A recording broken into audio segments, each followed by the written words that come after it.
السلام عليكم ورحمة الله وبركاته. ازاي حالكم؟ عاملين ايه؟ ان شاء الله تكونوا بخير دايما ان شاء الله. دلوقتي انا حبيت اشارككم بالفيديو اللي قدامكم ده.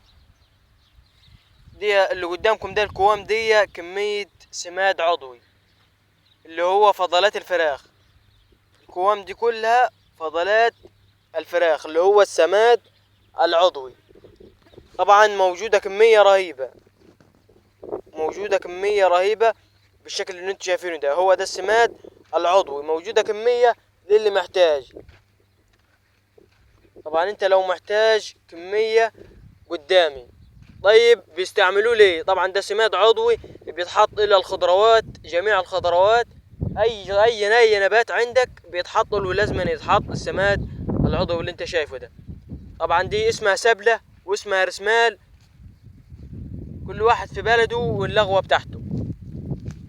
طب احنا مقومينها كده علشان يخف، علشان نعرف نعبيه.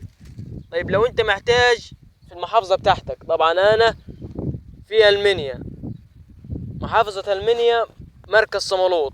السبلة دي اللي انتوا شايفينها هو ده السبلة. طيب لو انت محتاج برا، مثلا في بلد تانية برا، طبعا انت تيجي بتاخد من عندي من هنا في العنوان اللي انا قلت لك عليه، محافظة المنيا.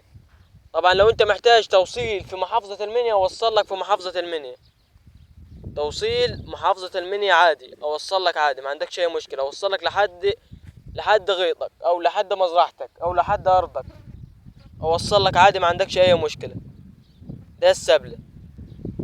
ولو انت محتاج لو انت محتاج الكمية، ولو انت محتاج قول لي وانا ابعت لك الرقم. طبعا الرقم هتلاقوه في اول تعليق، ولو ما ظهرلكش الرقم اكتب لي في الكومنتات وانا ابعته لك.